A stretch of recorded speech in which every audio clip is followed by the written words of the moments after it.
Jangan lupa subscribe YouTube channel Metro TV News dan jangan lupa nyalakan notifikasinya. Pemirsa, tim kuasa hukum Rizik Syihab menggugat penetapan tersangka, penangkapan dan penahanan terhadap Rizik Syihab dan meminta hakim memerintahkan termohon, yakni pihak kepolisian, untuk menghentikan perkara atau SP3. Salah satu alasan diajukan pra-peradilan adalah kuasa hukum melihat adanya ketidaksesuaian antara penyelidikan dan penyidikan. Seperti apa menakar peluang Rizik Syihab menang di pra-peradilan? Kami akan langsung menanyakannya kepada pakar hukum pidana Asep Iwan Iriawan. Selamat sore, Kang Asep. Kang Asep, ini salah satu selamat sore. Salah satu alasan diajukan pra-peradilan adalah kuasa hukum melihat adanya ketidaksesuaian antara penyelidikan dan juga penyidikan. Ketidaksesuaian itu terdapat pada penerapan pasal 160 KUHP tentang penghasutan yang sebelumnya tidak ada di penyelidikan, tetapi dimasukkan pada saat penyidikan. Bagaimana Anda melihat ini? Ya, kalau menggunakan kata penyidikan, kita pahami pasal 1 KUHP, ya. Nah, itu ada penjelasan, ya, ada dijelaskan apa penyelidikan, apa penyidikan. Kalau penyelidikan mencari tindak pidana, jadi belum ketahuan pasal-pasalnya. Nah, baru di penyidikan ketahuan pasal-pasalnya. Ketika di penyidikan ketahuan pasal-pasalnya, ya, sekali lagi, polisi menetapkan, yaitu penyidik menetapkan tersangka. Tersangka itu karena perbuatannya, karena keadaannya diduga melakukan perbuatan pidana berdasarkan bukti permulaan yang cukup. Jadi yang bersangkutan baru diduga melakukan tindak pidana. Kewenangan penyidiklah menetapkan pasal 216, 160 atau undang-undang kekarantinaan.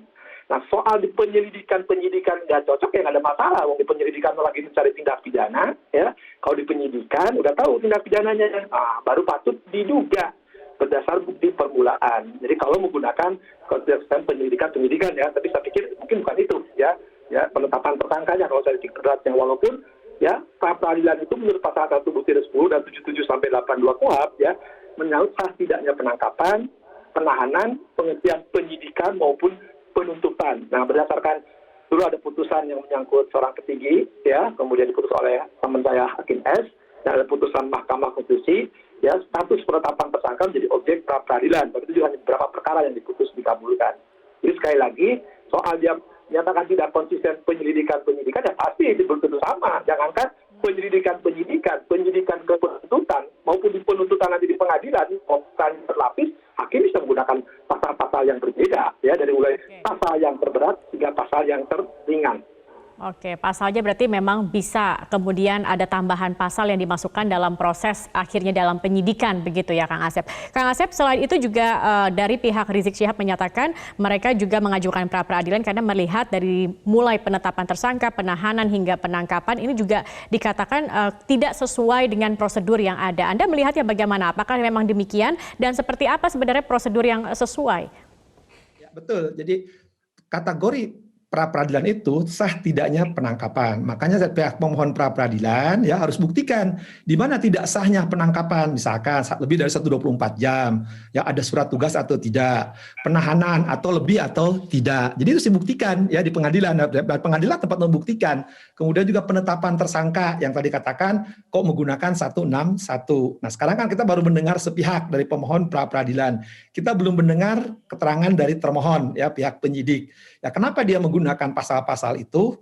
Ya, yang pertama, kenapa pasal-pasalnya berlapis? Saya pikir kita harus mendengar karena nanti dibuktikan dengan peradilan, bukan dengan dalil-dalil. Dan dalil-dalil itulah di peradilan itu ya aktori incumbit prabosia. Ya, jadi siapa yang mendalilkan dia harus membuktikan pertama. Jadi dalil itu harus dibuktikan. Nanti sangkalannya juga dibuktikan. Sama di hukum jadi kenal ajas audi et altram partem. Artinya para pihak diberi kesempatan yang sama saling mendalilkan, jawab-menjawab, nanti dibuktikan. Nah, misalkan sekarang versi dari pemohon pra-peradilan, ini sah, tidak sah penangkapan, tidak sah penahanan, ya buktikan. Nanti mungkin ke pihak termohon, yaitu pihak penyidik akan menjawab, kami sah, alasnya ini. Nah, nanti di acara pembuktian kita lihat, kan kita belum lihat ya. Jadi harus versi sepihak yang belum kita dengar versi lawannya.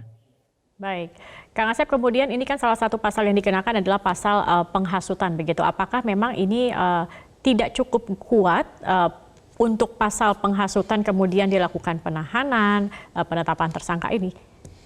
Oke, mungkin yang jadi masalah di lapangan kenapa sih dia menggunakan 161? Sekali lagi, kewenangan penyidiklah menetapkan pasal-pasal itu. Soal benar tidaknya, tepat atau tidak pasal itu nanti dibuktikan di pengadilan. Ya, itulah dibuktikan unsur-unsurnya. Justru kalau pasalnya tidak tepat, salah satu unsur tidak terbukti bisa bebas terdakwa, ya. Nah, itu juga nanti di pengadilan. Tapi sebelum di pengadilan juga nanti kan nih tahapnya suka dikenal P19, P21, bolak-balik antara penyidik dan penuntut umum. Mungkin nanti penuntut umum tidak setuju. Ya mungkin, tapi mungkin juga setuju. Jadi sekarang baru sekali lagi, kata kunci yang harus dipegang dalam penyidikan ini, baru diduga melakukan tindak pidana. Nah, dugaan penyidik itu menggunakan tadi pasal 216, 160 yang orang mempersepsikan bahwa supaya menahan itu karena lebih dari 5 tahun gunakanlah 160. Tapi terlalu fatal. Kalau misalkan menggunakan pasal nanti tidak terbukti, bisa bebas. Ya, tersangka yang kelak jadi terdakwa. Tapi juga belum tentu berkas bisa bolak-balik dari penyidikan ke penuntutan. Kalau itu pasal tidak setuju. Sekali lagi, di penyidikan, di penuntutan, di hakim, kalau pasalnya berlapis, belum tentu semua sama. Ya, jadi sekali lagi nanti hakim berpegang kepada dakwaan, jaksa juga berpegang kepada dugaan pasal-pasal itu. Baik, tetapi untuk peluang Rizik Syihab menang dalam pra-peradilan, ini Anda melihatnya seberapa besar peluangnya, Kang Asep? Kita berdoalah, kan dalam ajaran agama dikatakan ya, orang yang dijolimi doanya dikabul, ya doailah orang saleh, itu aja mungkin yang pertama. Soal nanti ya biar hakim yang menentukan wakilnya di muka bumi, karena kita belum tahu apa bukti-buktinya. Tapi sekali lagi secara hukum acara, sekali lagi buktikan dulu lah, ada tidak sahnya penangkapan, ada tidak sahnya penyidikan, ya ada tidak sahnya penetapan tersangka, sekali lagi itu yang perlu. Maka tinggal doa dan ikhtiar lah. Doa orang dijolimi dikabul kok, tapi juga bisa sebaliknya kan. Baik, Kang Asep, terima kasih sudah berbagi bersama kami di Metro hari ini.